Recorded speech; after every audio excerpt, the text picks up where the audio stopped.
Of the 18,298 Merlin engine Spitfires produced, very few now remain airworthy. This is one of them.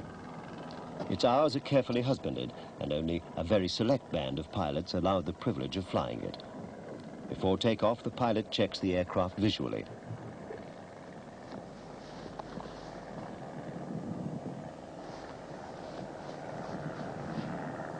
The creep marks are in line, no cuts on the tires.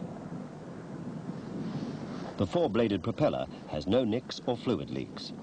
The condition of the elevators is carefully examined. Any distortion will make the Spitfire very difficult to control. The rudder must have full, unrestricted movement. Trim tab neutral and hinge play satisfactory.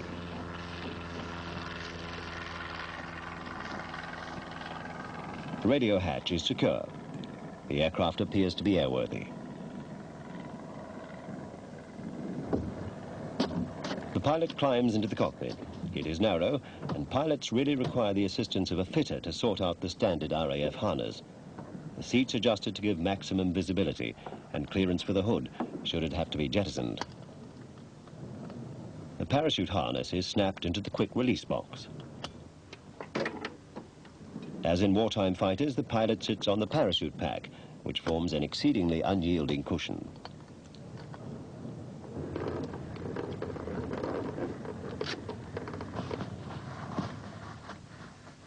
Flying gloves are donned to give a secure grip on the controls. The gloves are thin enough to operate small switches, thick enough to give some protection from a cockpit fire. Indicator switch on, undercarriage selector down. Fuel, 37 gallons in the lower tank. Pilot's door shut and latched. Hood open for takeoff and locked. Final check, full, free and correct movement. Rudder bias wound to fully right for takeoff to counter the Spitfire's swing due to torque. Elevator trim with half fuel is set 1 division nose down. The ground accumulator is plugged in, ready for engine starting. Air pressure sufficient. Brakes on. Parking catch locked on. Fuel cock on. Starter and booster coil buttons uncovered. Magneto switches off. Throttle set, ½ inch open. Propeller constant speed control fully forward. Idle cutoff checked fully aft. The wobble pumps operated to pressurize the fuel lines until the fuel pressure warning light is out. The Kai gas primer is unscrewed.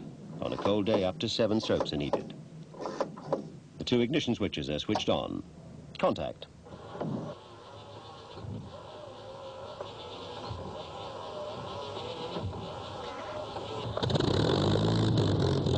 Magnetos both checked live. Oil pressure rising, fuel pressure warning light off. Run up engine slowly, stick hard back or the aircraft could nose over. Engine run up to 0 boost, exercising propeller constant speed unit. Check for magneto drop, engine run up satisfactory. Pressures and temperatures okay. Call tower for takeoff clearance.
Nearly 50 years after the first flight, a small number of preserved Spitfires perpetuate the legend of this, the most famous of fighters.